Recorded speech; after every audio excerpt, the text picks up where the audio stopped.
퀵스파이스를 실행을 합니다.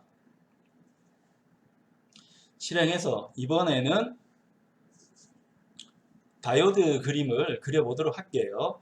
다이오드 그림을 그리려면 왼쪽에 수직으로 되어 있는 탭이 있습니다. 여기 보면 컴포넌츠라는 게 있어요. 컴포넌츠를 누르면 콤보 박스가 하나 보이죠. 이 콤보 박스에 럼드 컴포넌츠라는 게 있는데 이 부분에는 수동 소자가 있습니다. 이 콤보 박스를 한번 누르면 여러 디바이스가 뜨는데 여러 디바이스 중에서 난리니어 컴포넌츠라는 게 있습니다. 난리니어 컴포넌츠가 있어서 이 난리니어 컴포넌츠를 누릅니다. 그러면 우리가 앞으로 배울 아니면 지금 배우고 있는 비선형 소자, 능동 소자가 눈에 보입니다. 그 소자 중에서 우리는 다이오드라고 이름 붙여져 있는 이 소자를 이용해서 그림을 그려 보겠습니다. 클릭을 해서 패러더를 그리는 윈도우에 다시 마우스로 왼쪽 클릭을 합니다. 그래서 키워보면 우리 수업 시간에 배웠던 다이오드 그림이 나타나는 걸 볼 수 있습니다. 자, 이 부분은 방향을 좀 바꾸고 싶으니까 미러를 하겠습니다. 그래서 왼쪽에서 오른쪽으로 가도록 하고, 자, 이 다이오드를 90도 돌리고 싶으면 컨트롤 R 눌러도 되고 아니면 마우스 오른쪽 클릭을 하면 로테이시라고 하는 컨텍스트 메뉴가 뜹니다. 이걸 이용해서 돌려도 됩니다.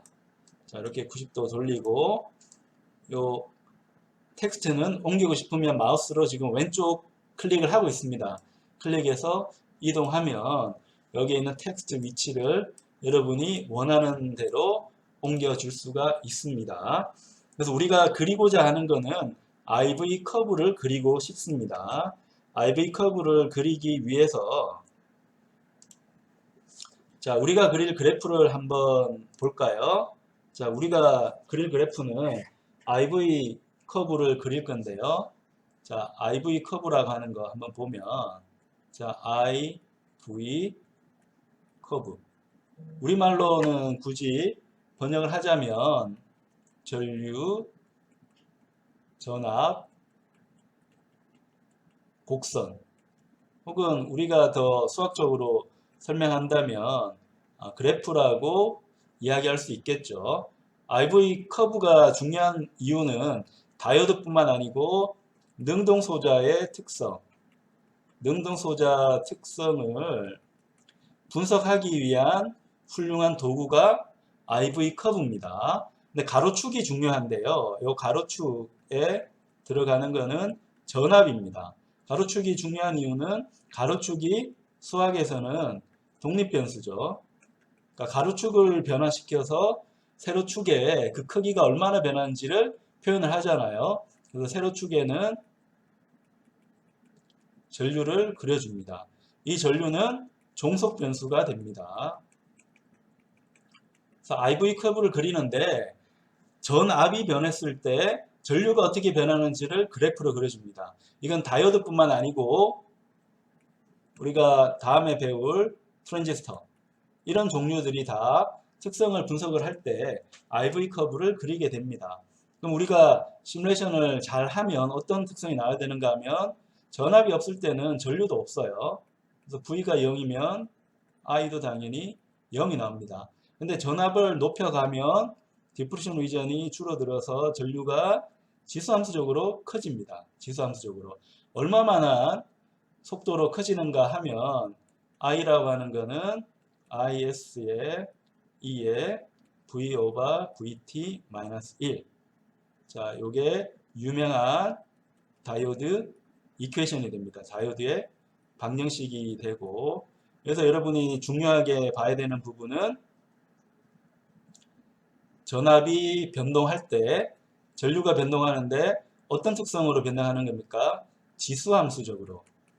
이 지수함수적으로 변동한다는 걸 여러분이 봐야 됩니다. 여러분이 이해를 하고 있어야 됩니다. 그래서 우리가 이 그래프를 한번 그려볼 거고 리버스 바이어스를 또 거는 경우 있으니까 그 경우는 걸게 되면 전류가 아주 미약하게 이 전류는 거의 0입니다. 거의 0이 되도록 전류가 굉장히 작게 흐르는 걸 여러분이 관찰할 수 있습니다. 그럼 IV 커브 상에서 파란색으로 표시한 거는 DC 전압을 리버스로 걸었을 때입니다. 리버스 바이어스를 걸었을 때고, 빨간색으로 표시한 거는 바이어스 특성이 어떤 겁니까? 얘는 포워드 바이어스를 걸었을 겁니다. 리버스 바이어스와 포워드 바이어스를 구별하는 방법은 다이오드의 전압을 봐야 된다고 했죠. 다이오드가 있으면 이 다이오드는 전류의 방향이 딱 정해져 있습니다.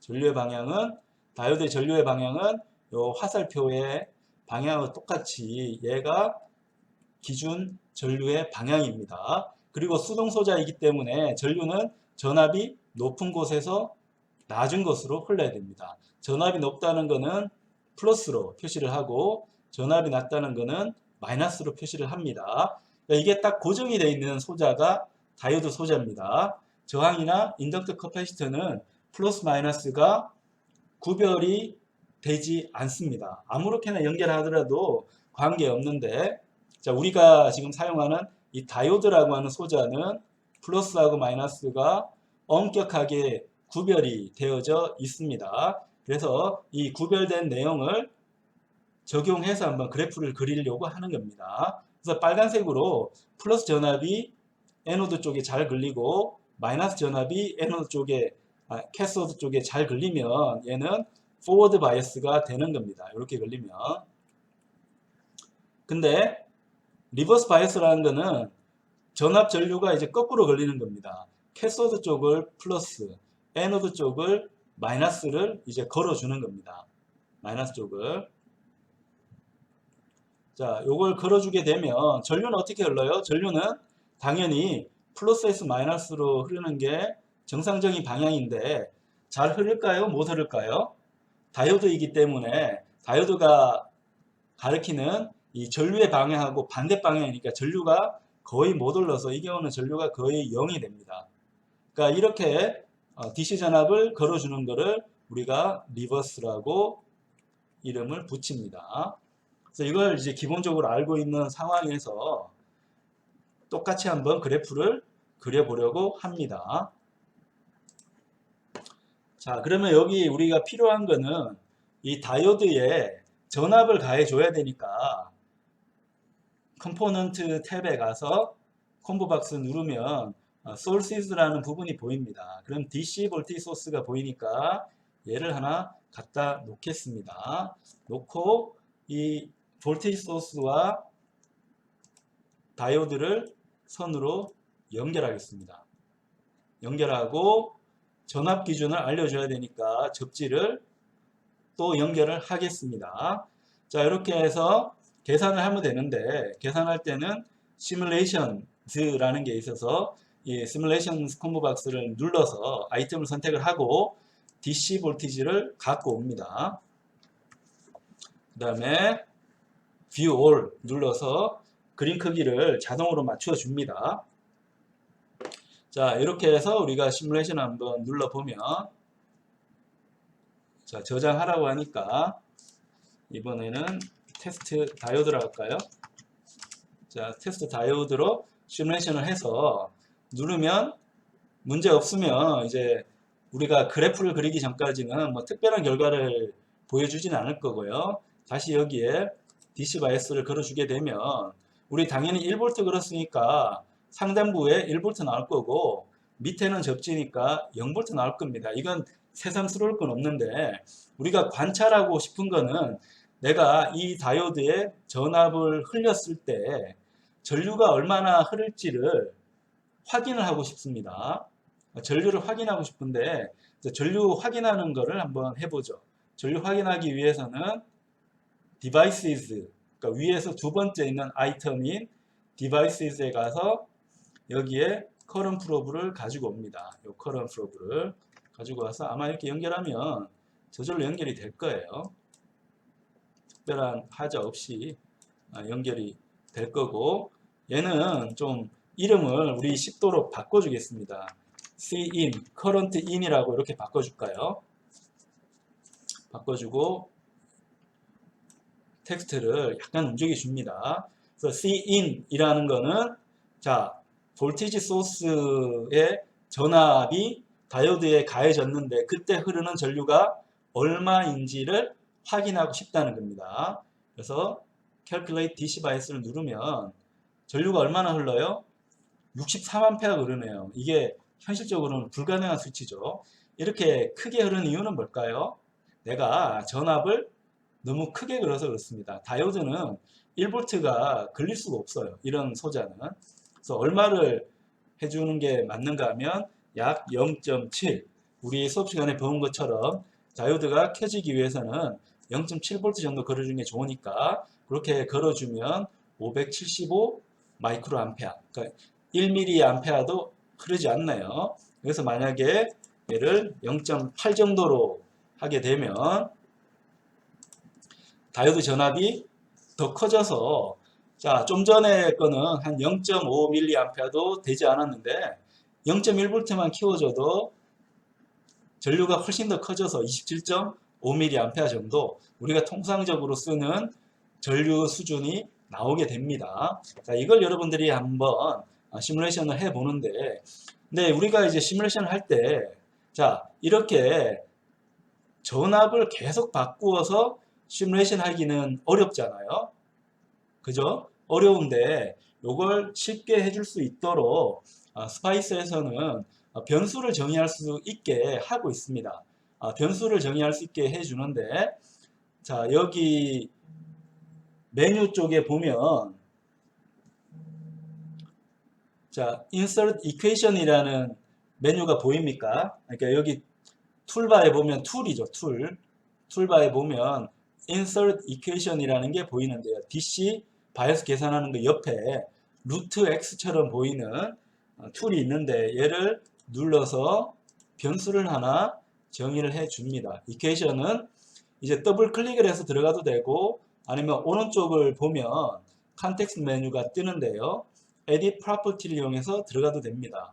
이렇게 컨텍스트 메뉴를 마우스 오른쪽 클릭으로 Edit Property를 눌러서 이렇게 만들 수도 있고 이게 귀찮으면 더블 클릭해서 들어가도 됩니다. 그래서 우리가 변수를 정의하고 싶은데 자, 이 변수 정의하는 부분은 여러분이 C 언어나 자바를 배웠기 때문에 어렵지 않게 정의할 수가 있는데 프로그래밍 할 때도 여러분이 좀 편하게 하려고 하면 변수나 함수를 정의하면 좋죠.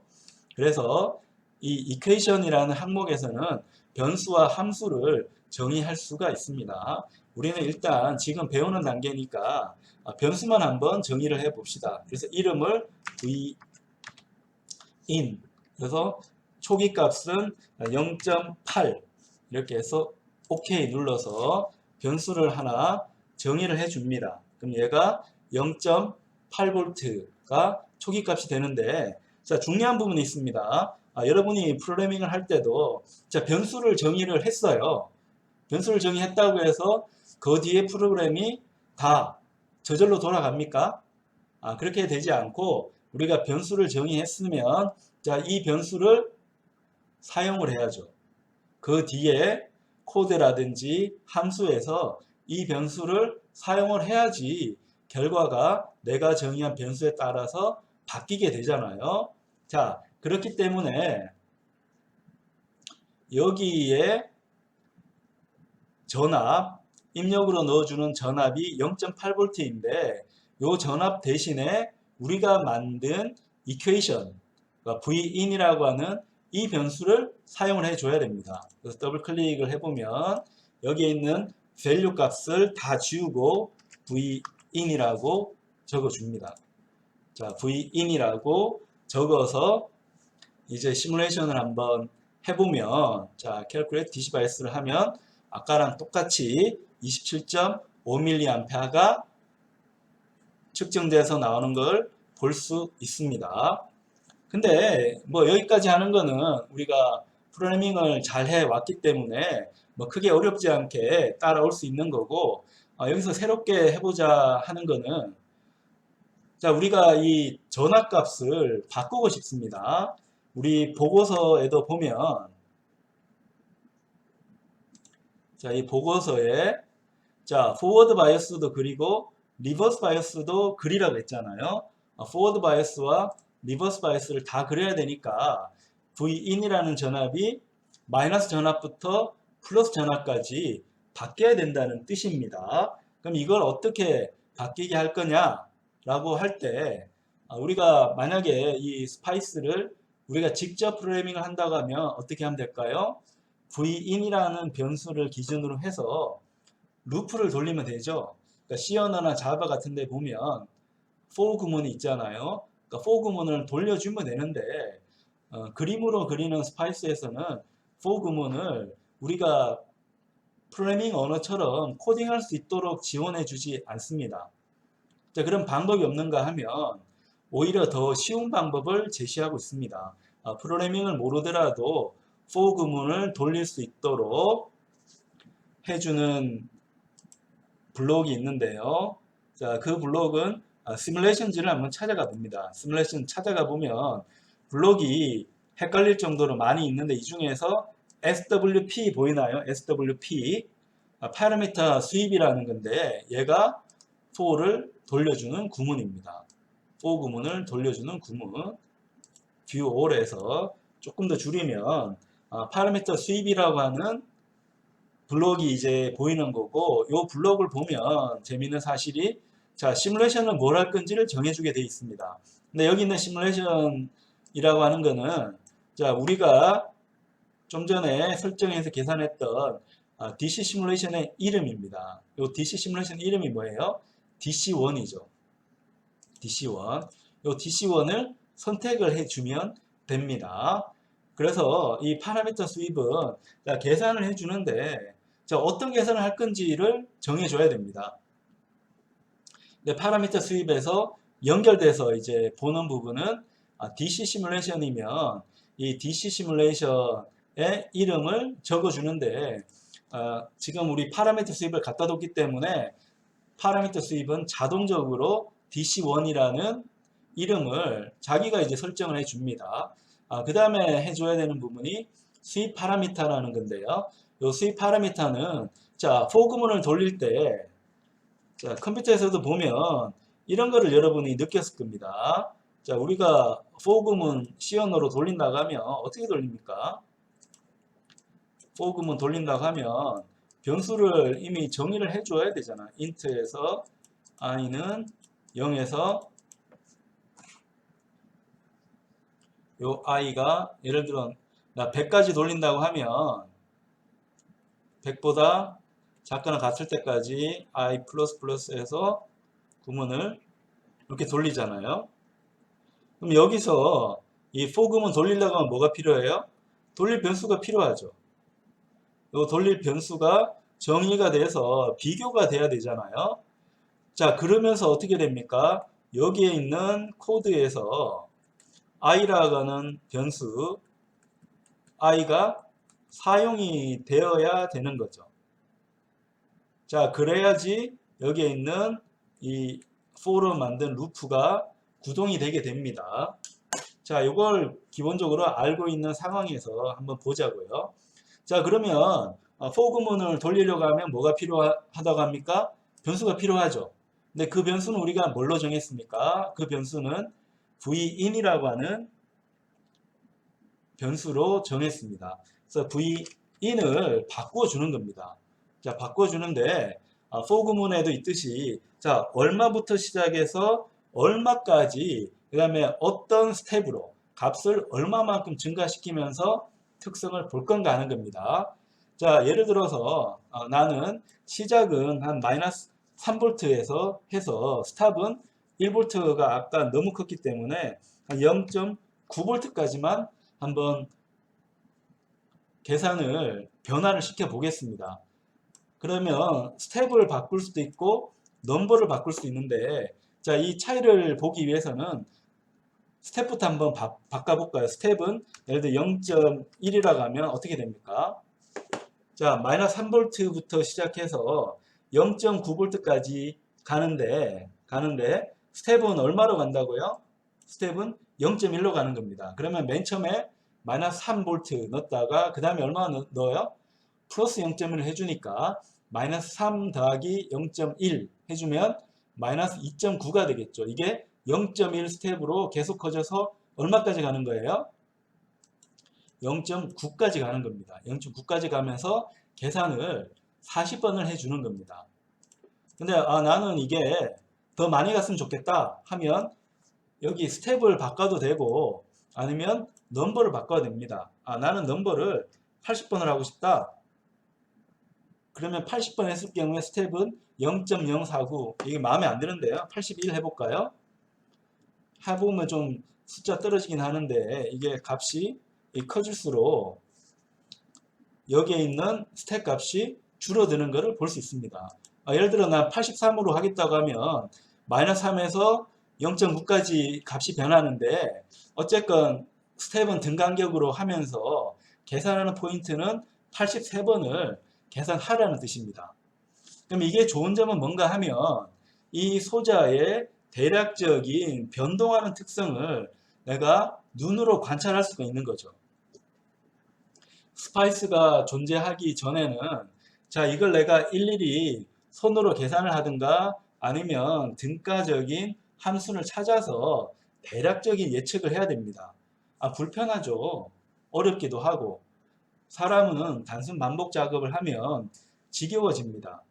근데 스파이스를 사용을 하면 이 회로 이론 계산을 83번을 하더라도 문제가 없습니다. 왜냐? 컴퓨터가 다 계산을 해주기 때문에. 그래서 마이너스 3에서 0.9까지 포인트를 83번으로 쪼개서 계산을 해 보겠습니다. 자, 시뮬레이션 한번 해볼까요? 그러면 툴바에 가서 시뮬레이션이라고 하는 이 기어 모양 DC 말고 시뮬레이션을 한번 돌려봅니다. 돌리면 결과가 나와야 되는데 결과는 나온 것 같지는 않고 근데 에러는 뜨진 않았으니까 요 밑에 보면 노 워닝이라고 뜨네요. 그래서 경고는 없었으니까 시뮬레이션은 잘 된 거는 내가 확인할 수가 있습니다. 근데 결과가 정말 잘 나왔는지 궁금합니다. 어떻게 하면 될까? 이렇게 생각해 보면 우리가 시뮬레이션을 하면 자 파일이 두 개가 뜨죠. .sch가 하나가 보이고 .dpl이 또 하나가 보입니다. 자 우리 그린 쪽 위쪽에 보면 우리가 선택한 파일 이름에서 확장자가 sch도 보이고 dpl도 보입니다. sch는 뭔가 하면 여기에 있는 그림의 회로도입니다. 회로도를 영어로 하면 스키매틱이기 때문에 sch라는 확장자를 사용을 합니다. 그럼 계산 결과는 이제 디스플레이를 해줘야 되는데 디스플레이를 영어 약자라면 dpl이라고 선택한 것 같아요. 확장자가 dpl로 뜹니다. 그러면 우리가 IV 커브를 그린다 혹은 소재의 특성을 분석을 한다 라고 했을 때는 그래프를 그려주는 게 가장 좋거든요. 그래서 컴포넌트에 다시 가보면 다이어그램이 저절로 떠 있습니다.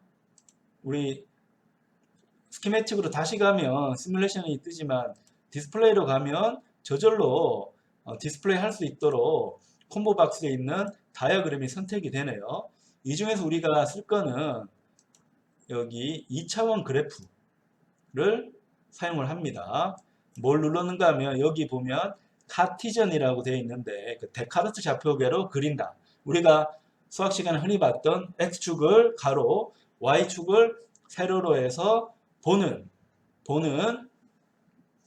그래프가 카티전 그래프가 됩니다. 자, 그걸 갖고 와서 이제 그려보는데 여기 보면 변수로 택할 수가 있는 게 두 개가 보입니다. 변수로 택하는 게 이제 두 개가 보여요. 두 개가 보이는데 vin이라고 하는 건 뭡니까? vin은 내가 파라미터 수입을 하기 위해서 선정했던 변수의 이름이죠. 이건 내가 알고 있으니까 굳이 볼 필요 없을 것 같고 그 cin이라는 거는 아니 뭐지? 이렇게 스키매틱을 한번 보면 cin은 우리가 전류를 측정하기 위한 current probe 이름을 뭘로 택했습니까? cin으로 택했죠. cin으로 택해서 그 밑에 .i가 있습니다.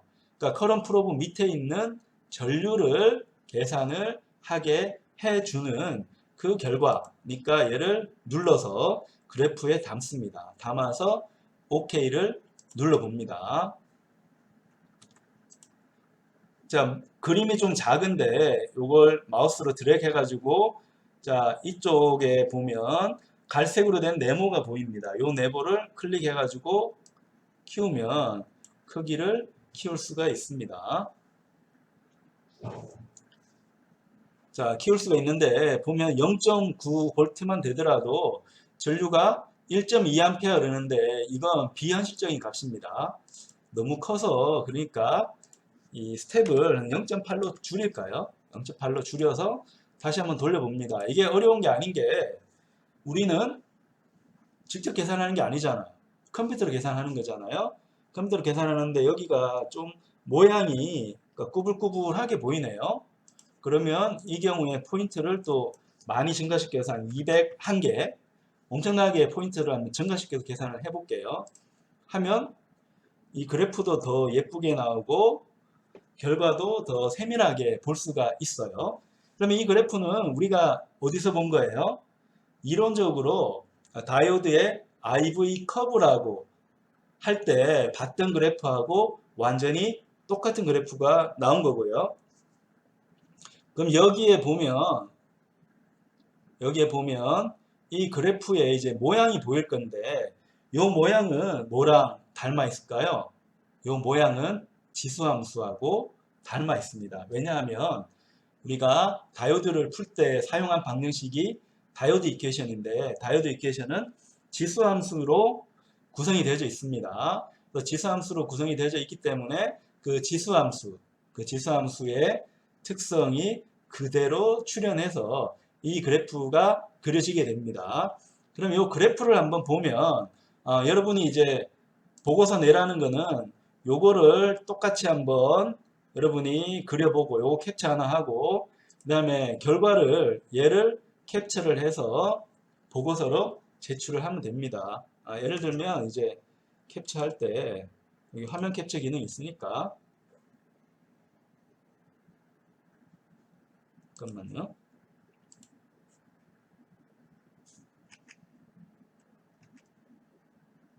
이게 자동이 되면 좋은데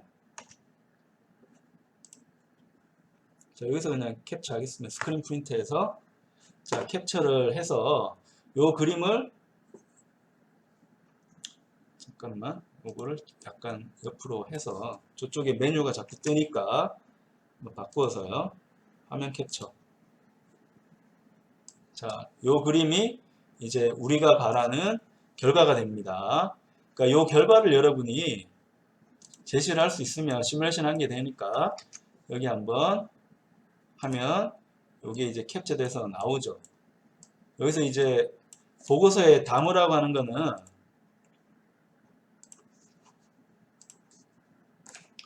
자, 포워드 바이어스하고 리버스 바이어스를 담으라고 하는데 여기 보면 여기가 이제 원점입니다. 전압이 0이 되는 원점. 그래서 값이 커져가면 이게 값이 커져가면 얘는 포워드 바이어스가 됩니다. 요게 한 0.8, 0.9 그 정도로 이제 여러분이 결과를 제시를 해야 되고 다이오드는 전압이 많이 걸리지가 않아요. 전압이 조금만 걸립니다. 그래서 값을 너무 많이 넣으면 이상한 결과가 나오니까 여기다 한번 시뮬레이션 해보면서 한 0.8V까지만 전압을 증가시켰습니다. 그러니까 V의 최대값은 한 0.8V까지만 우리가 올린 거고 그 다음에 이 전압값이 0으로 가는 경우도 있어요. 이렇게 0으로 가는 경우는 이제 리버스 바이어스라고 해서 다이오드의 정상적인 전압이 아니고 잘못된 전압을 이제 가해 준 겁니다. 이게 리버스 바이어스가 되는데 이 리버스 바이어스도 넣으라고 하니까 리버스 바이어스는 뭐 값이 약간 마이너스 방향으로 크게 가더라도 문제는 없어요. 그래서 여기는 마이너스 3 정도로 이제 간 겁니다. 자, 이렇게 해서 우리가 시뮬레이션을 한번 해 봤습니다. 그래서 이 결과를 여러분이 담아서 제출을 하면 됩니다. 자, 그건 여러분이 이제 잘 할 것 같고 여기까지가 우리 보고서 제출하라는 부분이니까 여러분이 하면 될 것 같고요. 그리고 이제 또 우리가 이제 실제적으로 가게 되면 이런 부분이 있습니다. 이제 여기에 있는 다이오드는 그 이상적인 다이오드에 가깝습니다. 이게 어떤 실제 현존하는 소자 특성이라기보다는 그냥 대략적으로 좀 이상적인 다이오드를 우리가 한번 그려준 겁니다. 근데 실제 다이오드도 여러 가지 종류가 있거든요. 실제 다이오드를 쓰고 싶은 경우도 있는데 이 부분을 우리 한번 테스트를 해볼게요. 자, 이 부분을 보면 왼쪽 수직으로 서 있는 탭에 보면 우리 컴포넌트를 계속 썼는데 컴포넌트 밑에 보면 라이브러리라는 게 있습니다. 그러니까 라이브러리를 번역하면 도서관이라는 건데 도서관이라서 책이 있는가 하면 그게 아니고 라이브러리라는 탭에는 소자를 마치 책처럼 나열을 하고 있습니다. 그럼 여기 다이오드가 여러 개가 있죠. 그래서 여기에 있는 다이오드를 여러분이 마음에 드는 거 이렇게 클릭하면 밑에 특성이 이제 바뀌게 됩니다. 그래서 나는 1N4504라고 하는 다이오드를 한번 계산하고 싶다고 하면 얘를 끌어다가 놓으면 됩니다. 끌어다가 한번 놓고 얘를 한번 똑같이 한번 복사를 해볼까요? 컨트롤 전체 선택한 다음에 컨트롤 C, 컨트롤 V 한번 눌러봅니다. 눌러보면 똑같이 이제 복사가 돼요. 자, 복사가 되는데 이 다이오드를 내가 좀 전에 실제 현존하는 다이오드로 한번 바꿔보겠습니다. 컨트롤 R 눌러서 소자를 돌린 다음에 연결을 해 둡니다. 그럼 여기 이제 어떤 차이가 있는가 하면 자, 왼쪽 편에 있는 다이오드는 쿡스파이스가 제공하는 그러니까 이상적인 다이오드를 시뮬레이션 한번 해본 겁니다. 해본 건데 자, 오른쪽 편에 있는 다이오드는 1N404라고 하는 제품으로 파는 다이오드를 시뮬레이션을 내가 한번 해보려고 해요. 그래서 여기에 있는 Cin 값을 실제 있는 값이니까 리얼로 한번 바꿔볼까요? Cin real이라고 해서 프로브 값을 바꿔서 한번 시뮬레이션을 해보려고 합니다. 그래서 이 경우도 시뮬레이트 누르면 시뮬레이션이 이제 얻어지는데요. 이 경우는 우리가 회로를 2개 시뮬레이션 했기 때문에 자, 여기 결과를 보면 시뮬레이션 결과가 2개가 뜹니다. 그러니까 Cin에 대한 결과 하나가 뜨고 우리가 추가적으로 프로브를 하나 더 연결했기 때문에 Cin real이라고 하는 프로브가 하나 뜹니다. 그러면 이 두 결과를 비교를 해볼 수도 있어요. 두 결과를 예를 들어 Cin real을 더블 클릭하면 클릭을 해야겠네요. 클릭하면 뜹니다. 그래서 하나는 파란색, 하나는 빨간색으로 그래프가 그려지게 됩니다. 자, 그려지게 되면 자, Cin이라고 하는 것은 이상적인 결과입니다. 이상적인 결과를 보여주고 있는데 Cin real은 1N404라고 하는 그 시뮬레이션 결과에 대한 그래프를 보여주고 있습니다. 자, 이 두 가지를 비교해 보면 똑같은 전압일 때, 예를 들어 0.8V일 때 우리가 두 번째 시뮬레이션 했던 다이오드의 전류가 더 급격하게 커지죠. 그래서 다이오드를 켜기 위한 전압은 파란색보다는 빨간색이 더 낮다. 그러니까 실제 다이오드는 이 파란색보다는 좀 더 낮은 전압에서 동작한다는 걸 여러분이 알면 됩니다. 그래서 우리가 흔히 다이오드가 켜졌다, 켜지지 않았다 라는 것을 판단하는 기준은 자, 여기에 있는 한 0.7V 정도 되는 요 값이 다이오드의 온오프 유무를 나타내주는 그 기준점이 됩니다. 근데 조심할 거는 0.7V라 해가지고 이게 절대적인 진리인 건 아닙니다. 절대적인 진리인 건 아니고 이 값은 바뀔 수가 있다는 거, 그걸 여러분이 꼭 기억을 해 주어야 합니다. 그래서 우리가 다이오드를 한번 그려봤는데 이 다이오드, 그럼 이 다이오드가 켜진 전압이 0.7V라 했는데 이게 항상 0.7V인가 하면 그게 아니라는 거죠. 우리 그래프를 보면 0.7V에서 값이 있긴 한데 값이 0.7V보다 작더라도 존재하고 크더라도 존재합니다. 왔다 갔다 변동을 합니다. 변동하기 때문에 이 경우는 그냥 근사적으로 그냥 0.7V라고 하는 거지. 예를 들어 나는 0.7V 싫어서 0.75V라고 한다 해가지고 틀렸는가 하면 이것도 맞아요. 뭐 문제 없습니다. 아니면 0.63V는 그것도 맞아요. 이거 관계 없습니다. 근데 그냥 외우기 쉬운 숫자 0.7V를 그냥 썼을 뿐이다. 자, 이렇게 이해를 하는 게 좋습니다. 0.7V라는 게 절대 불변의 진리인 것은 아니다. 이렇게 생각을 하세요.